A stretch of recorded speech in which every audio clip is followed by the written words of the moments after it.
It can be set on a table, on a shelf, it can be hung on a wall, and even set into a floater frame.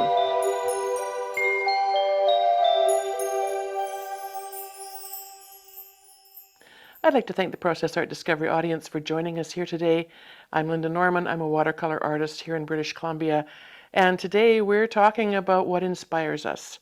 It's been winter, a long time of darkness, feeling less inspired. So today I've got my Frida Kahlo socks and shirt on, and we'll see where that takes us inspiration-wise. Well, I think we've just passed the mid-winter mark. We're on our way to brighter days, more spring-like days. But if you're like me, the darkness of winter sometimes can feel a bit heavy. And really, I have not been feeling all that inspired the last couple of weeks. So today I am channeling my inner Frida. We're going to see where that takes us. I've been looking at smaller pieces. Sometimes, when you look at a bigger piece, you feel maybe a little intimidated, not sure quite where to start. And I've got a lot of big canvases and big papers, and I've got some new panel boards, wood cradle boards that I'm going to be working and attaching my watercolors to on a larger scale. And I wondered if maybe that had me feeling a little bit intimidated. So today I'm going to spend a little more time on some smaller pieces. And these pieces, I've divided a piece of 9 by 12 Arches watercolor paper, into blocks of 4. And I'm going to just paint whatever comes to mind on each one. When they're done, I will cut them. They go on really nicely to these little wood cradles, and you can pick these up at your craft stores, art stores, I'm sure even online. If I can find a link online, I will put that on there for you as well. These are a little bit on the deeper side. They're 1.5 inches, but they're lovely. And if you treat them with some acrylic products that seals them so that they don't bleed the acid of the wood or anything into your paints and discolor them, they can be a really nice option for presenting and framing. And I will do that in maybe a video very shortly on how that all comes together. There's lots of artists online who do that already for us, and that's been really wonderful. But once you've got a 4x4 piece ready and you attach it, it can be set on a table, on a shelf, it can be hung on a wall, and even set into a floater frame. This is a piece that I did. I'll do it this way. I'll show you this way. It was actually one large piece that I wasn't happy with, and so I cut the pieces out, attached them, and now they're a little set. So I will finish those. I will seal them. I will spray them with my Krylon products and have them ready. But the finished piece can be popped into what is called a floater frame for a really nice effective finish. Just sets it all off. And that can be done if you're displaying your work gallery-wise or on shows, fairs, markets, and that kind of thing. This is a great option, just leaving them like this. Then the purchaser can take them to their favorite local framer and have them set into the floater frame at their leisure and at their discretion, depending on what would match their decor. So I think it's a really great option. They're a popular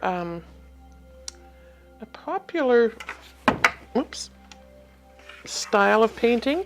A lot of our local art shows will feature them, and they're great ways of getting things out. And they're great for gifting.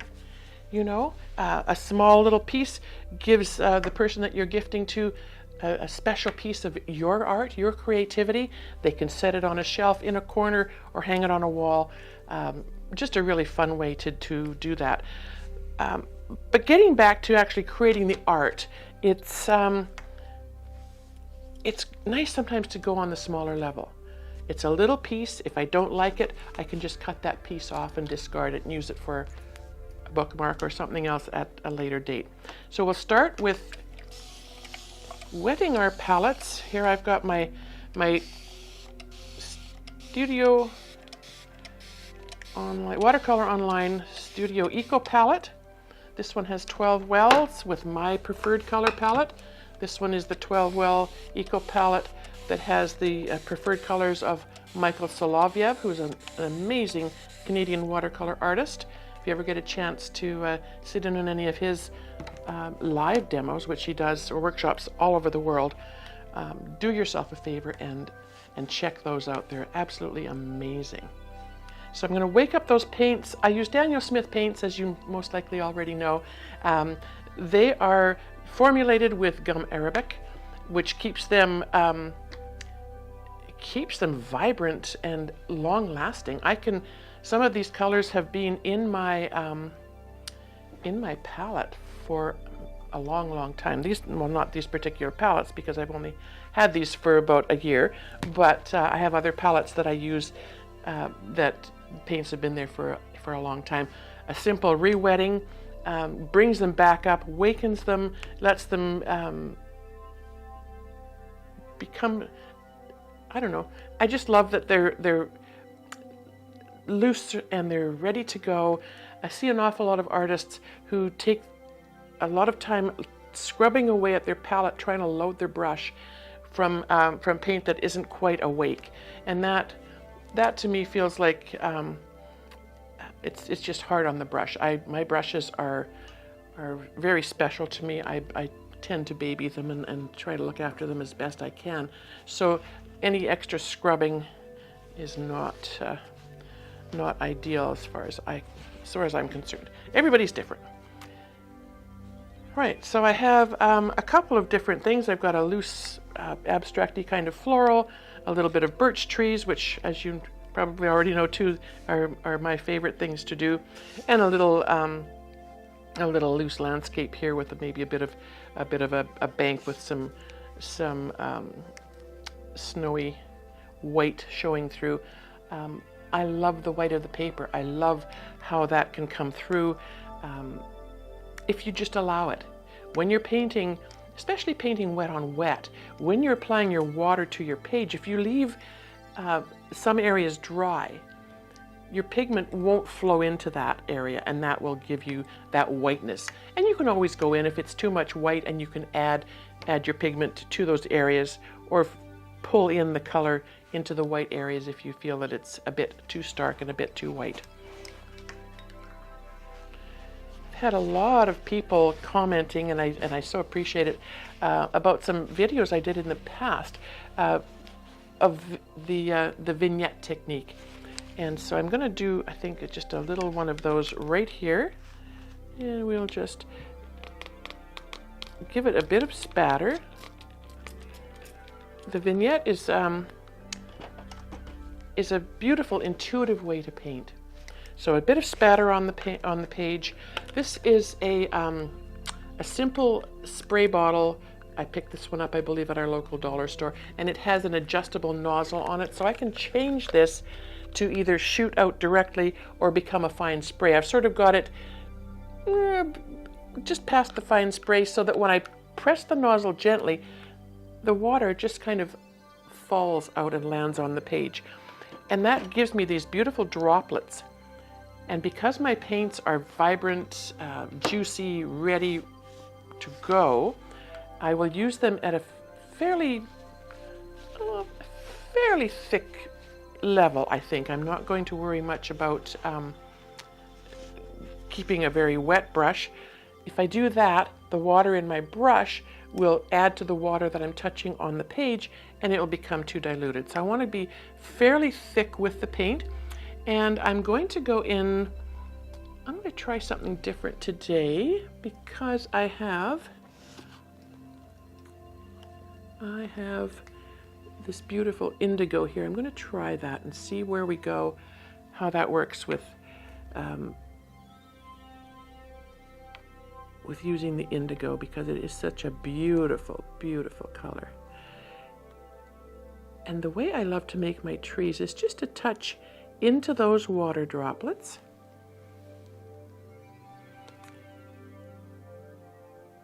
With the very thick paint, and you'll notice that when I touch my brush to my palette, I just touch the tip. I just want to pick up a little bit of that deep, rich pigment. I'm not re-wetting my brush. I am just laying the paint into those droplets and letting the water carry them away. Now, because these little 4x4s are going to fit pretty much exactly on a 4x4 cradle board, I'm going to paint as much, as close to the edge as I can. There will be probably a 1/16 of an inch that it will be trimmed off with an X-Acto knife afterwards. But I want to get that color as far to the edge as I can. Now I see here where that one of those droplets is kind of massive. I'm just going to, with the corner of my paper towel, just tap those out a tiny bit. We don't need that much water sitting on the surface of the page. And we'll just touch in a few more. These trees are pretty sparse looking at the moment. And I kind of like that. I like that they're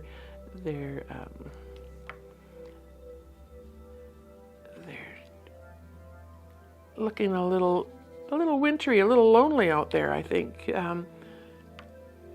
When we get a little further, we can add more color and make those trees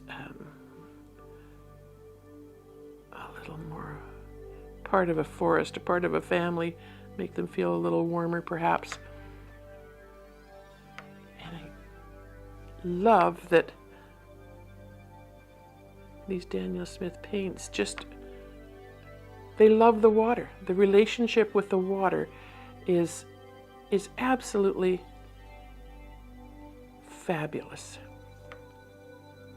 And that's what I like to see. You know, when we're painting, we're building a relationship with our pigments, with our brushes, with the surface that we're painting on. It takes a lot of time sometimes to find that balance, that relationship. And that can depend on so many things. Your paints, of course, the way they're formulated, the type of paper you're using. I use 100% cotton whenever I can. It's just, it's something that I've become used to. I know how my paints and water will react with the papers. With certain brands, it's a little bit different. So again, it's getting to know what you're working with. Know what your paints will do. Know what your tools will do.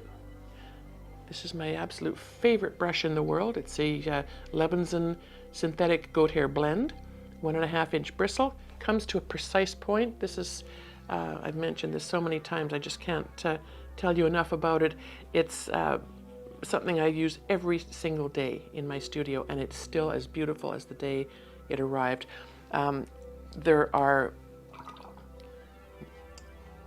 new versions, different versions, because each brush is handcrafted individually. They are all slightly different, but you can see where this medium goat hair synthetic brush with the 1.5 inch bristle has a fuller bristle. The water load, the pigment load that these will carry is just unbelievable. I use other brushes as well. I'm a fan of the hockey brush, which is another goat hair brush that holds a ton of water. This one has a fair bit of real estate on the end of it, so it's great for stippling. And the Watercolor Online Studio has brushes that are similar to hockey brushes, but they do come to a finer point on the end for different applications, and you'll see me using those in videos as we go along as well. So I'm just letting these colors, or this color rather, because I haven't added another yet, just sink in a little bit to those places. I see here we've got another tree that's pretty juicy. I'm just going to tuck up a little bit of that water with with the edge of my paper towel. All right, so that's pretty wintry.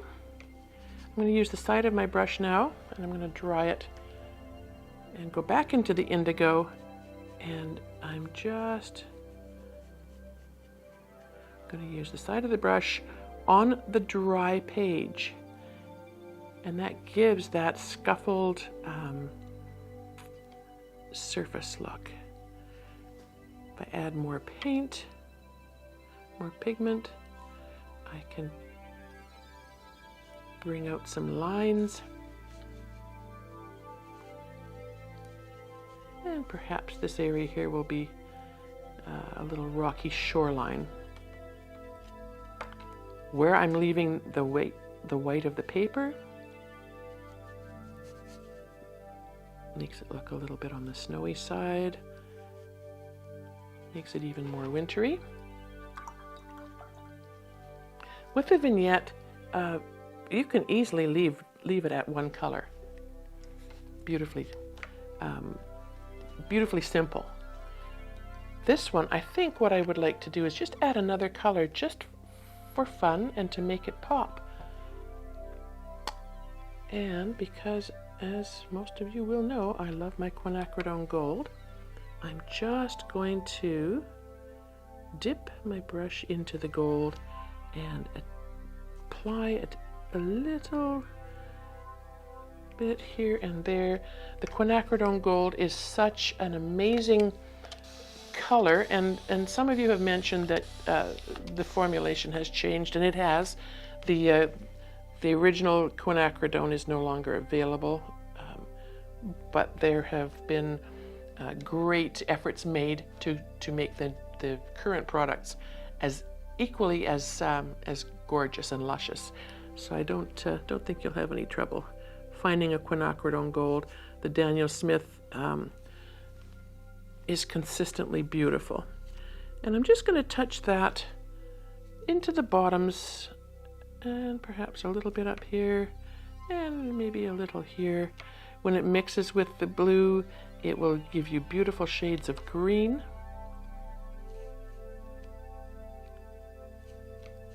And I don't know why that little blue line is there, but it is. And so this bit of color, the pops of color, make it sort of like there's a bit of undergrowth that has faded from green to gold, perhaps over the winter.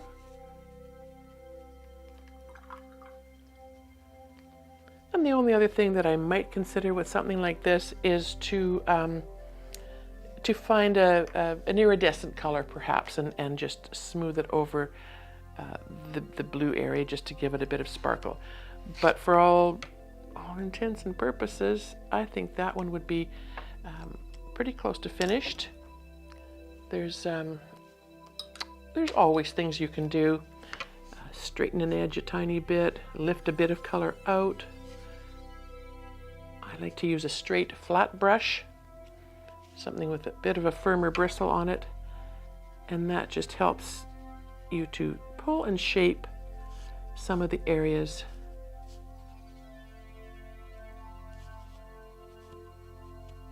that you might want to create. I like to keep some of these lines more horizontal, more straight, just makes them a little more natural. And I'll just fill in a tiny bit there. Here's another opportunity, of course, if you so choose, while this paint is still rather wet on the surface, to grab a piece of plastic and just sort of push that color around a tiny bit, form some subtle rock shapes. This paint has dried probably almost to a point where it's not going to move much anymore, but you can see where it has. I have been able to pull that away a little tiny bit. So these little pieces are so fun to do. Cut them up, spray them, seal them, sign them, do all of that. and then they can go onto the cradle boards, and as I said, we'll do that in another video along the way. In the meantime, if you decide to move forward, there are lots of resources available for you to see how that is done.